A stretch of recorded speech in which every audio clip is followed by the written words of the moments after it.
Isso aí, galera, bora lá para mais um React. E hoje quem tá de volta aqui é o meu amigo, meu amigão do peito, ele que me adora. Hã? Estamos falando de Henry Bugalho. Henry Bugalho. Não sei qual é a treta. Eu já vi esse vídeo aqui passar na minha timeline. Já tá aí há alguns dias no ar. Mas enfim, eu fiquei na dúvida se eu dava moral ou não dava moral pro Henry. O Henry parece que tá flopando. Tô mais a fim de deixar ele flopar. Mas tudo bem, como vocês gostam de treta, eu sei que vocês gostam, que vocês não valem nada. Vamos reagir aqui. O título do vídeo do Henry é Ian Neves tem razão? Será? Não sei do que se trata, tá, gente? Vai ser assim, super genuína a minha reação aqui, tá bom? Então fiquem comigo aí, senta o dedo no like e vamos lá, bora pro vídeo. Ontem eu assisti a um corte do Ian Neves e, sinceramente, é impossível não fazer aqui um comentário sobre isso. Porque se eu tivesse que explicar para alguém o que é dogmatismo, eu usaria esse corte aqui dele para exemplificar essa ideia.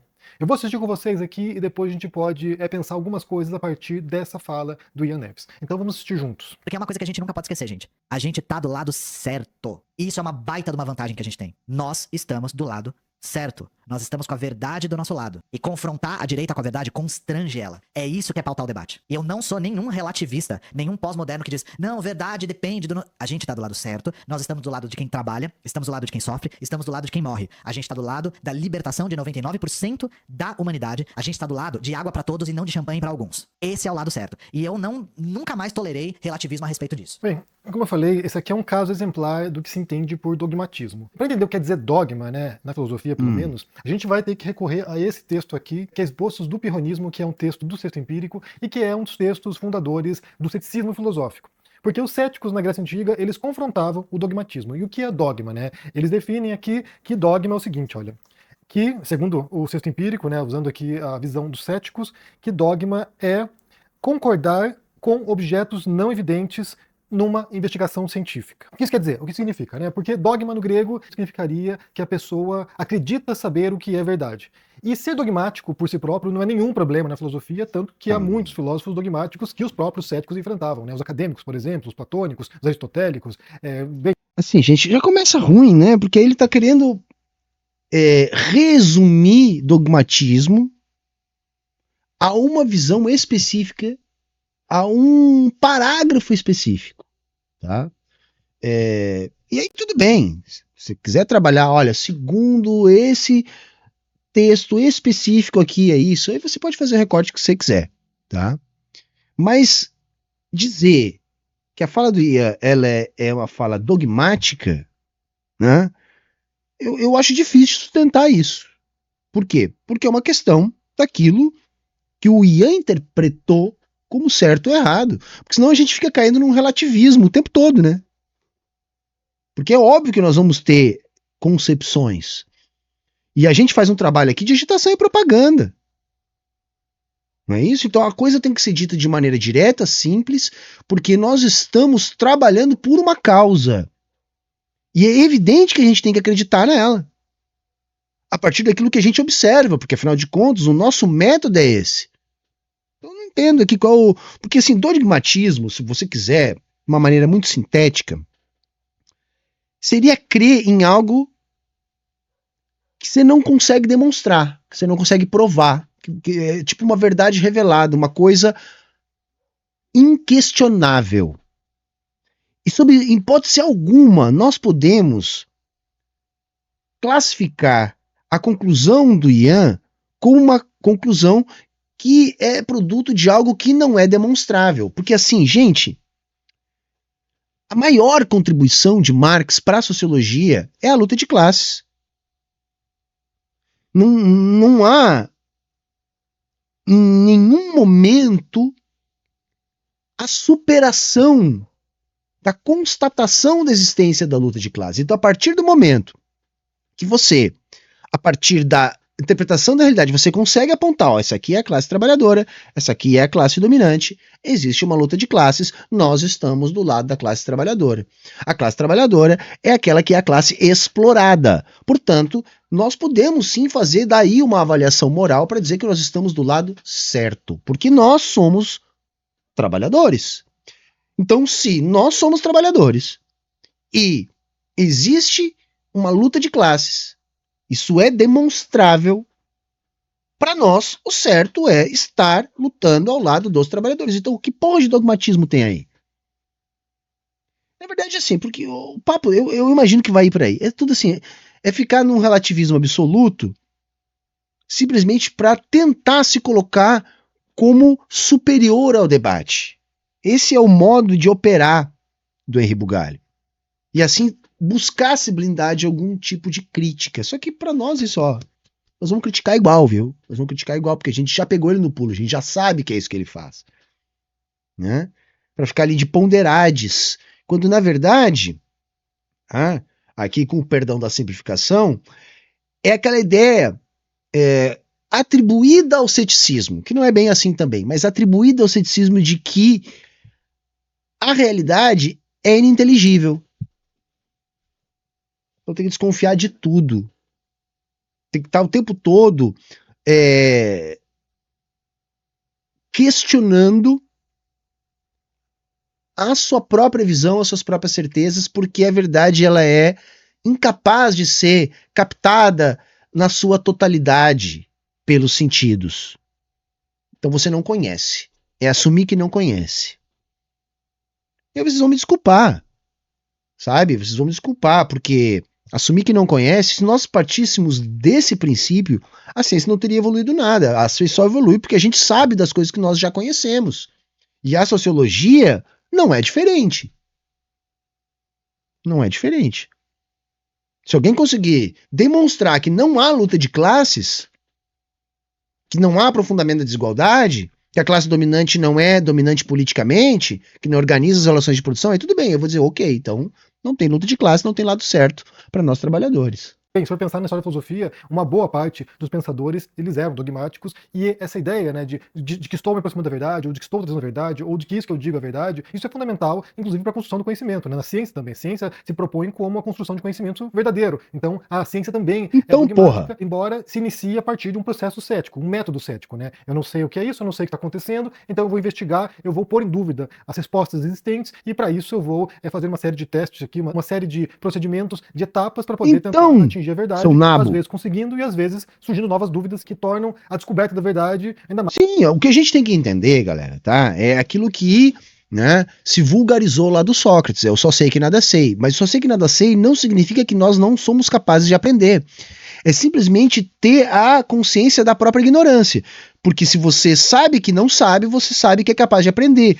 E a ciência, ela é uma construção onde cada nova descoberta significa que se encerrou o assunto? Não, significa que se colocou mais uma peça no quebra-cabeça e que agora então a gente vai ter que continuar correndo atrás para fazer novas descobertas.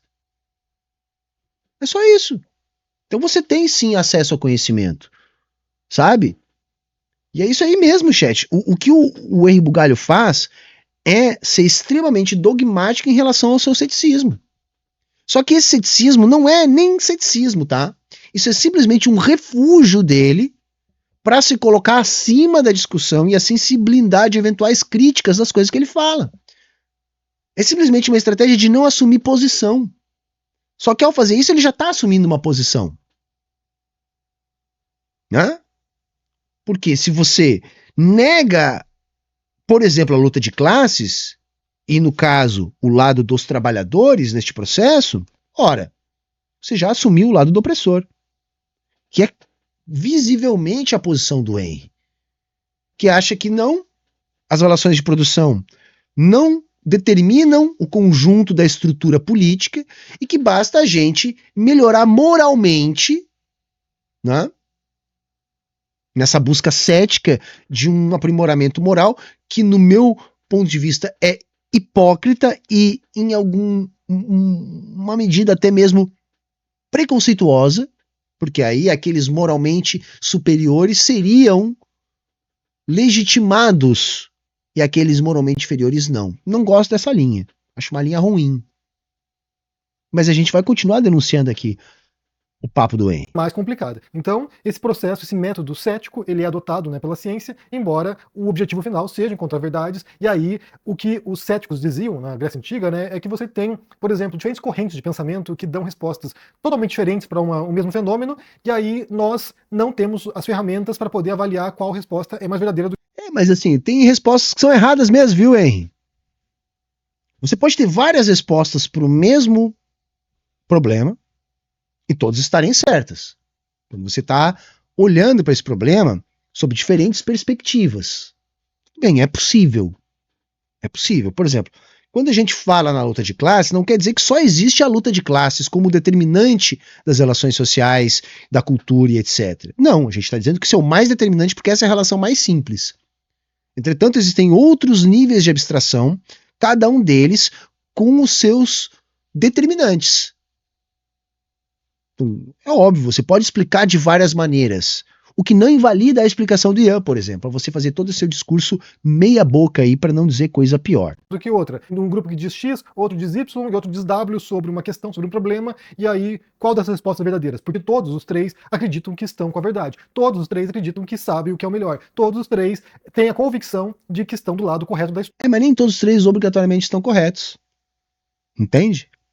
Porque senão a gente fica nesse relativismo aí que é estéril, na verdade, né? E aí também é importante distinguir dogma de doxa, né, que são duas palavras gregas. O dogma, como eu falei, seria essa convicção de que se sabe a verdade, de que se conhece a verdade, enquanto doxa é a opinião. Então são coisas distintas. Opinião é você simplesmente, de maneira desinformada, ter uma visão sobre a realidade, né, emitir um parecer sobre a realidade. É o que tu faz, doxa, entendeu? É o que tu vem, tu caga opinião, entendeu? É isso, tá, hein? Desculpa, mas é isso que você faz aí. Porque o que você reproduz, cara, tá? E aí, assim, não é querer te xingar, eu tô tentando não te xingar, tá bom, senhor Henry? Mas assim, você reproduz senso comum. E o que é o senso comum? É a opinião dominante, é a opinião vulgar. É doxa. É isso que você faz. Tá?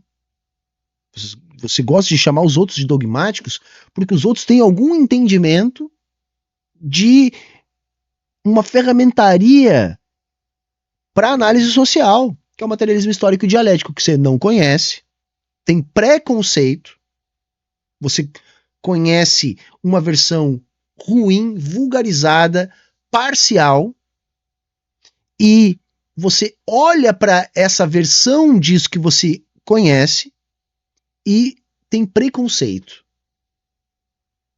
Sabe? Por quê? Porque Narciso acha feio aquilo que não é espelho. Então, para você, é ponderado aquilo que é um senso comum com um ar de arrogância, citando, eventualmente, um texto ou um autor. E não é, isso não é filosofia. Isso sequer é uma discussão onde se pode acrescentar alguma coisa. O que você faz é doxa. Bom, Henry? É sem grande esclarecimento. E eu vou pedir para você pensar em qual seria a figura histórica que é a mais inteligente de todos os tempos, né? Tipo, se você já pensar em alguém, quem seria? Eu imagino que muitos de vocês teriam o referencial de inteligência no mundo, que é o Einstein. O físico revolucionário que entrou para a história da ciência e que elaborou a teoria da relatividade. Basta pensar no Einstein. O Einstein que fez grandes descobertas para... Sabe assim, ó, ele começou, vamos dizer assim, utilizar esse artifício retórico que já é péssimo, tá? A pessoa mais inteligente do mundo. Se você parte de uma premissa péssima num exercício retórico, o final só pode ser pior ainda, mas vamos lá. Física moderna, para a ciência moderna, ele é alguém que errou também. Ele errou em questões fundamentais da ciência. Só para citar dois casos aqui importantes, né? Um desses erros foi que o Einstein defendia que o universo é estático. Depois se descobriu que, na verdade, estava em expansão e o próprio Einstein retificou isso e disse... Sim, mas acontece que são incompletudes. Ele avançou em muitos pontos, em outros não, e ele errou. Sim, ora. Entendeu por que é foda, galera? É puro truísmo, puro senso comum. Tudo isso pra dizer, olha só, Einstein era muito foda, né? Pois é, Einstein também errou. Sim, o sapo sapeia, a maré mareia.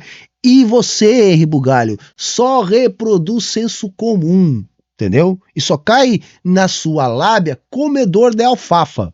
puta que pariu. Esse foi o maior erro que ele já cometeu na vida. Então, ali havia uma tese que ele defendia de um universo estático e ele estava errado, ele estava empiricamente errado, e isso foi constatado a partir de observações. E aí outro erro do Einstein, que ele nunca se retratou por isso, foi em relação à mecânica quântica. Ele não aceitava os postulados da mecânica quântica, ele não reconhecia como verdadeiros, e é um grande erro, na verdade, pensar que esse campo da física também, que é fundamental no século XX e XXI, e o Einstein estava errado nessa questão. Então você tem aqui um dos maiores gênios da história da humanidade que, embora estivesse certo em muitos pontos sobre a física, sobre a observação do mundo, ele estava errado em pontos fundamentais e importantes. Por que eu menciono Einstein? Por que eu menciono esse caso específico desse grande físico da história da humanidade? Porque se ele, né, essa figura central da história, estava errado, então a gente pode pressupor que todos nós estamos propensos ao erro. Todos nós estamos propensos a defender ideias falsas. Todos nós estamos propensos, e muitas vezes fazemos isso, defendemos... Inclusive tu, né, seu pedante? Inclusive tu, né?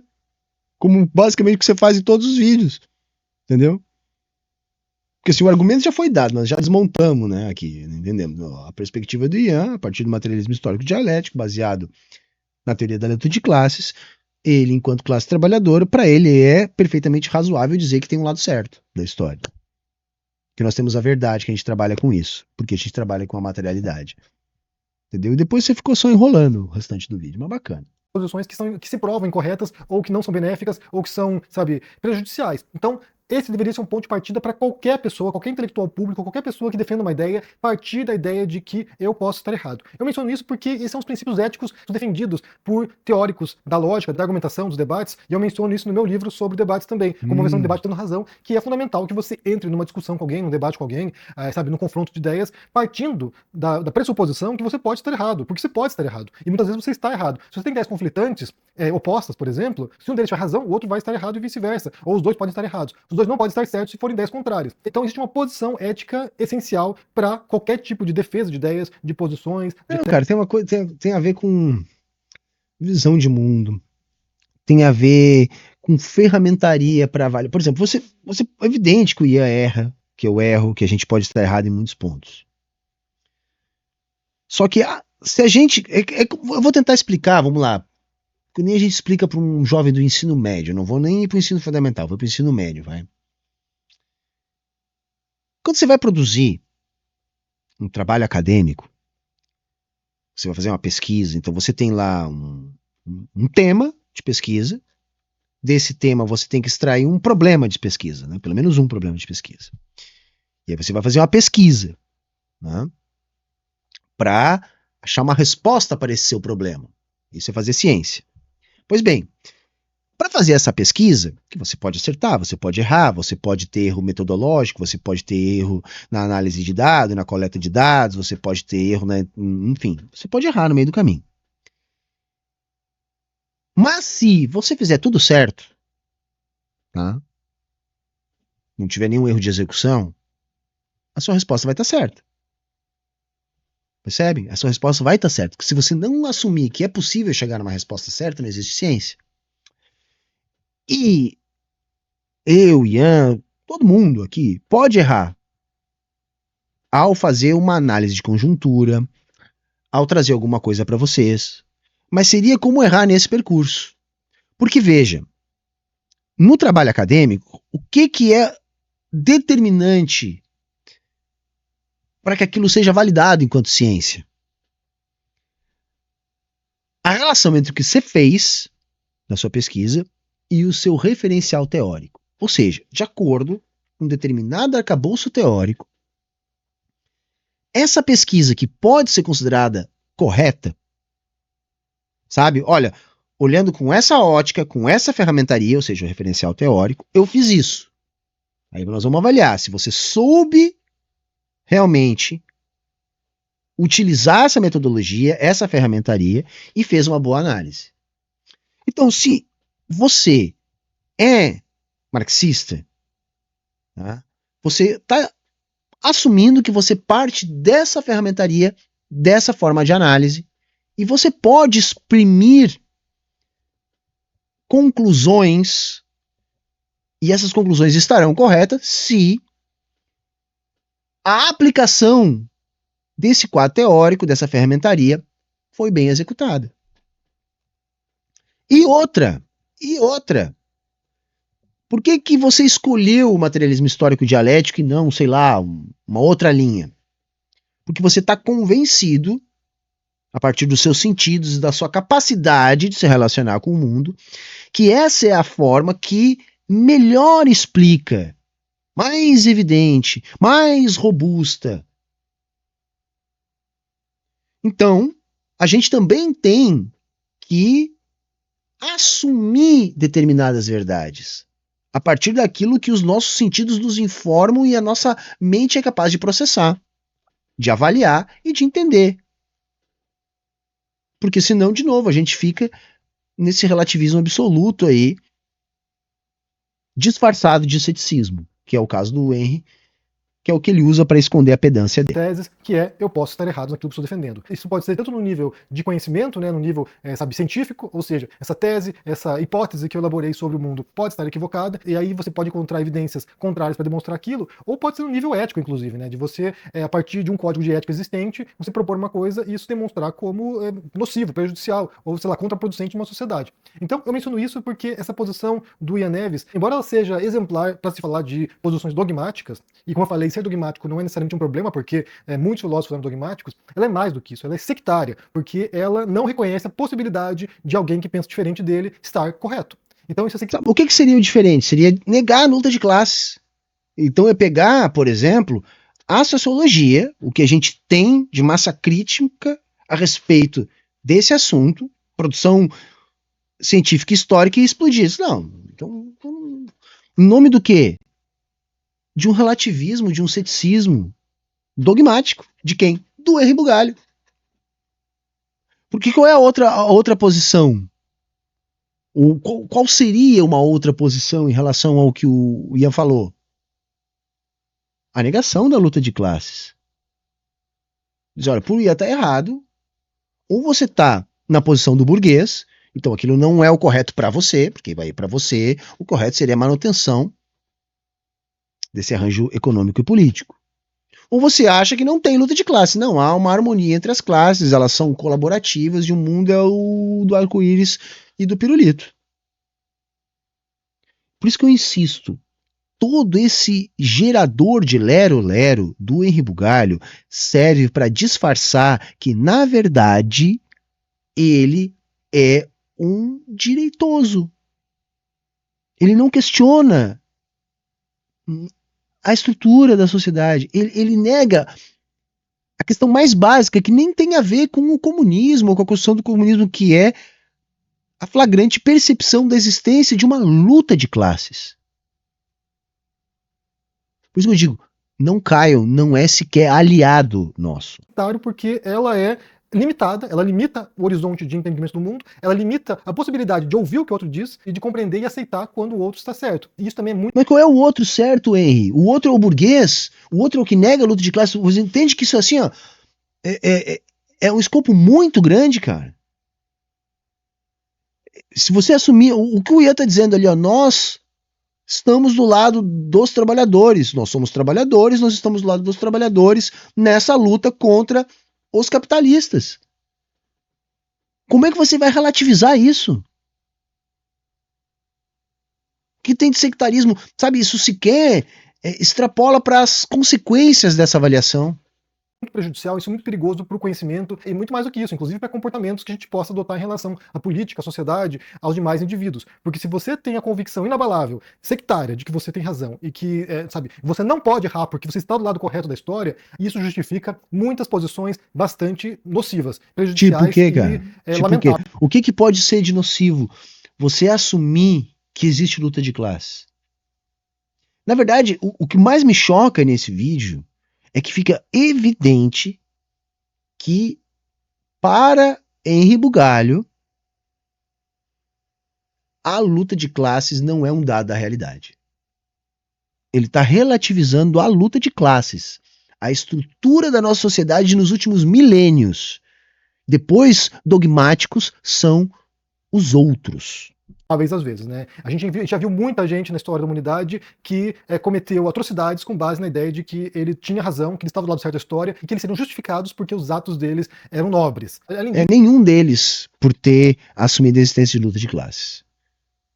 Muita gente errou acreditando que estava certa, em posição de comando e em posição de verdade, sem dúvidas. Mas nunca esse erro foi partir do ponto da existência de uma luta de classes. Nunca foi esse o ponto. O ponto foi da execução. Lembra que eu falei agorinha? Que eu falei entre o referencial teórico e a execução, que você pode errar no percurso, mas isso não invalida o quadro teórico? É a mesma coisa. É a mesma coisa. Tá? Isso para justificar essa primazia moral, em grande parte, né? Uma primazia moral aqui que ele bate no peito e defende. Para justificar essa primazia moral, ele utiliza duas falácias lógicas conhecidas, né? Uma delas que é o apelo à maioria, argumentum ad populum, ou seja, eu estou defendendo a maioria das pessoas, 99% das pessoas no mundo. Não, imbecil, olha só, cara, como tu é tão limitado, nem chegou. Ele tá falando de classe social, que numericamente é a classe da maioria, dos trabalhadores. Ou não, Wayne, ou não. Ou isso é uma falácia agora. É uma falácia, tem mais trabalhador do que burguês ou tem mais burguês do que trabalhador, hein?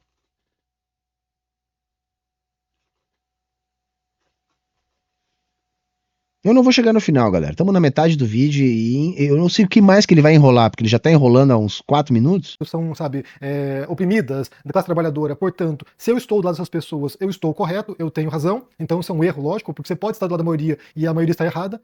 Então isso não é um argumento muito robusto para defender sua ideia. E, por outro lado... Mas não foi esse argumento do Ian, cara, sabe? Por favor, cara, assim, isso tá burro demais até pras burrices que você tá começando a falar, tá? Você tá acostumado a falar. Tá? Não foi isso que Ian falou.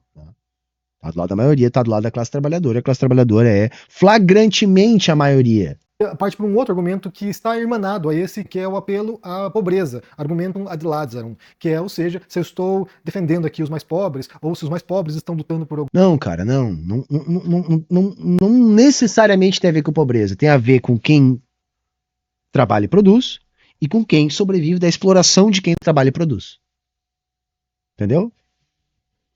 Por isso que eu digo, cara, o cara é muito raso, ele não tem condições de interpretar os interlocutores que debatem com ele. Ele cria o debate, né, vídeo-resposta e coisa, que é da dinâmica da internet, mas ele não tem condições intelectuais de fazer o debate com essas pessoas, porque ele não está no mesmo nível de conhecimento, sabe? Ele cognitivamente é inferior, ele não é capaz de ter cognição suficiente para estabelecer um diálogo crítico comigo, ou com o Ian, ou com qualquer um que não seja um reprodutor de senso comum, um comedor de alface. Por alguma razão, né, por alguma causa, portanto, eles têm razão. Isso também é um argumento pouco robusto, argumento ruim, porque não esclarece a natureza da realidade. E nenhum dos dois argumentos foi utilizado pelo Ian naquele trecho que você está aí falando há 8 minutos. Só para fazer aqui um pouquinho o advogado do diabo, para que você entenda a possibilidade de que o outro possa estar certo, alguns intelectuais considerados de direita defendem que no mundo existe uma hierarquia. Uma hierarquia natural, uma hierarquia que está presente no reino animal também, e que nessa hierarquia chegam ao topo apenas os mais excelentes. Então, com base nessa visão, a sociedade, o mundo no qual a gente vive, seria uma disputa para galgar os postos nessa hierarquia, que tem a ver com mérito, tem a ver com força, que tem a ver com capacidade de se adaptar, ou seja, pode haver muitos atributos que levariam alguém até o topo dessa cadeia hierárquica. E aí essa visão, como eu falei, ela tende a se justificar com base numa observação da natureza, né? Então, assim, há cientistas que defendem isso, há pensadores que defendem isso, e pensemos que eles possam estar com razão. Pensemos que, de fato, as pessoas têm razão e estão descrevendo a realidade tal qual ela se manifesta. Vamos supor que isso seja verdadeiro. Mesmo se isso for verdadeiro, e aí entra a outra questão, né? Você pode observar a realidade, descrever a realidade tal qual ela supostamente... Não, cara, mas eu posso olhar para a realidade, posso olhar para essa explicação e entender que essa explicação não explica a realidade. Aí eu olho para uma outra explicação sobre a realidade, olhando para a realidade, posso entender que essa outra explicação explica melhor isso. Por quê? Porque eu não sou uma topeira, eu tenho 5 sentidos, eu tenho cérebro, tá cheio de neurônio, eu comi na infância, né? Tomei leite materno, né? Tenho brio, eu consigo. Então eu sento lá, leio aquela porra, estudo e aprendo aquela merda, entendeu? Porque eu não sou uma topeira.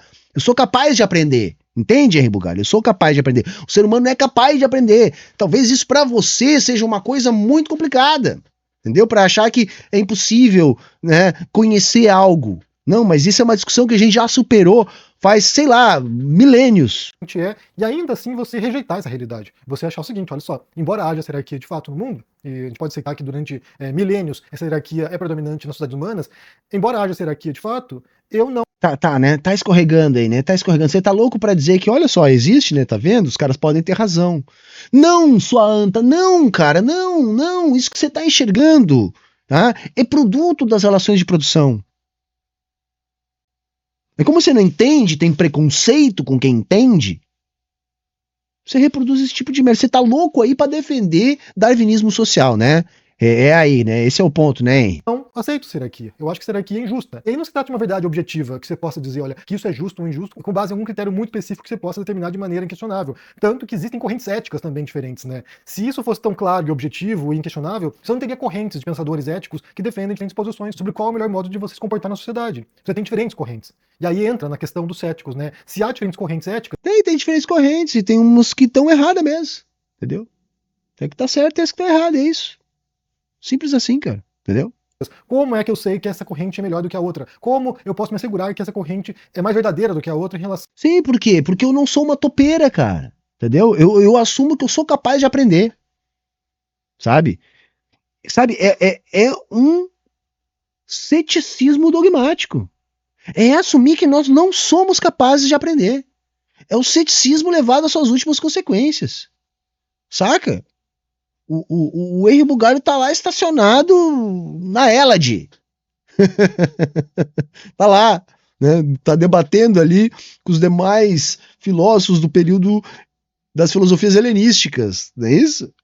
Porra, cara, tinha outros mais legais pra se apegar aí, pra não ficar se apegando a esse ceticismo. São a comportamentos melhores no mundo. Então, assim, a gente não sabe, mas a gente faz escolhas com base naquilo que parece pra gente mais produtivo, melhor, mais saudável, aquilo que contribui mais pro bem-estar coletivo. Então, com base nessa visão ética, supondo que o mundo seja de fato injusto, e é natural isso, se você rejeita isso, você vai lutar pro mundo melhor, pro mundo menos injusto, pro mundo no qual mais pessoas têm oportunidade. Embora você também possa estar errado, embora aquilo que você avalie como os melhores métodos para alcançar esse objetivo de reduzir a injustiça, talvez não reduza a injustiça, talvez perpetue outras injustiças, talvez cause justiça contra outros grupos, talvez... Sim, mas vai continuar existindo injustiça.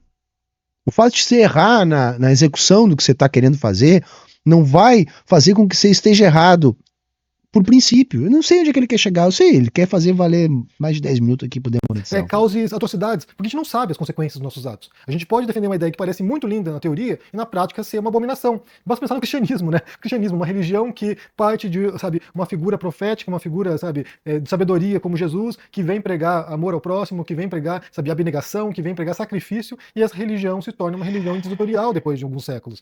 Cara, mas é que se você tivesse alguma noçãozinha de materialismo histórico, você ia entender que a religião sempre é isso. Entendeu? E isso ia ser evidente para você. Você não ia achar que a religião se deturpou no meio do caminho. Ao contrário, ia ser como uma coisa te iluminando, assim, nossa, porra, é isso mesmo. Porque é esse o choque que a gente tem, né? Quando a gente é tocado pelo materialismo histórico, pelo materialismo dialético. Você chega a escutar o barulho da ficha caindo. Senão você fica assim, Henry, que nem você aí, com essa cara de Pikachu surpreso. Essa mesma religião que pregava, sabe, que os seus fiéis se entregassem para a morte, não reagissem, que, sabe, fossem imolados em prol dessa ideia de bondade, de amor ao próximo, essa mesma religião, com o passar do tempo, passa a perseguir os hereges, passa a perseguir quem pensa diferente, passa a perseguir judeus, muçulmanos. Entendeu? Mas isso aí por quê? Porque tá na chave do pensamento liberal, né? Que é esse pensamento guiado pela moral, pelo idealismo, que é onde o Henry se situa, gente, tá? É isso. O Henry, ele é um cara atolado de ideologia. Atolado. Ideologia no sentido marxista do termo. Atolado. Ele é incapaz de enxergar a realidade, porque só o que ele enxerga é aquilo que passa pela lente da ideologia. Tá? É extremamente ideologizado. Ou seja, o ideal inicial ali de amar o próximo como a ti mesmo se torna um ideal de, sabe, exclusão, segregação e perseguição. Para você ver como ter boas intenções ou julgar e ter ideias positivas também não é garantia nenhuma de que o resultado vai ser positivo. E não é à toa também que se usa a palavra dogma para designar crenças religiosas, porque os religiosos também têm essa crença inabalável de que aquilo que eles acreditam é a Não, verdade. cara, não. Então, mas é que aí que tá a diferença, né? A religião se baseia no dogma. Porque, por exemplo, você não consegue demonstrar Deus. Você não consegue demonstrar as coisas que eles creem. Você tem que acreditar numa verdade revelada. Nada é mais dogmático do que isso. E isso não tem nada a ver com sociologia, não tem nada a ver com materialismo. O oposto disso é demonstrar o porquê das nossas conclusões com base na realidade, né? O movimento da realidade, entendendo a realidade como dinâmica, pressupondo que existe só aquilo que é real. De que eles vão para o céu, de que eles serão recompensados por Deus, de que o comportamento deles é justo, de que matar os infiéis é justo, de que, sabe, queimar bruxas é justo, porque eles estão inseridos nessa crença inquestionável, sectária, nesse caso, sectária, de que eles têm razão. Então, como eu falei, para mim é muito importante analisar essa fala do Ian Neves, porque ela demonstra uma posição que é uma posição que, não é muito ético quando se pensa em argumentação racional. Ou seja, como eu falei aqui, se a gente busca um debate mais saudável, no qual haja de fato um diálogo entre as partes, uma pressuposição necessária é que você reconheça a possibilidade de estar errado e caso... Todo mundo reconhece a possibilidade de estar errado. Vocês já entenderam, né? A questão é partir de determinado lugar. E isso você tem que ter segurança do que você fala. Enquanto você acreditar naquilo, enquanto você estiver convencido que é a melhor forma de explicar o mundo, enquanto você acreditar que você tem materialidade para analisar daquela maneira, você pode errar no caminho, na execução. Mas senão se a gente não tiver essas premissas de conhecimento, a gente não avança em termos de conhecimento. Mas galera, na boa, enchi meu saco. Vocês me desculpem, falta aí 2 minutinhos, mas eu não vou tancar mais, tá? Esse gerador de lero-lero, tá? Esse cara que é extremamente dogmático, esse ceticismo dogmático que parece algo assim, ó, por baixo do século passado, esse gerador de senso comum, achando que está produzindo algum tipo de debate sofisticado, tá bom? Enfim, não dá para suportar, né? Então, assim, espero poder deixar o Henry sucumbindo à míngua, e eu espero não ter que voltar a falar dele aqui tão cedo, tá bom? E se você chegou aqui até o final, por favor, deixa teu like, curte, comenta, compartilha, enfim, aquela coisa toda. Se puder, ajuda na manutenção do canal. Aqui no comentário fixado você encontra como fazer isso. E era isso hoje. Falou, valeu, tchau, tchau e até a próxima.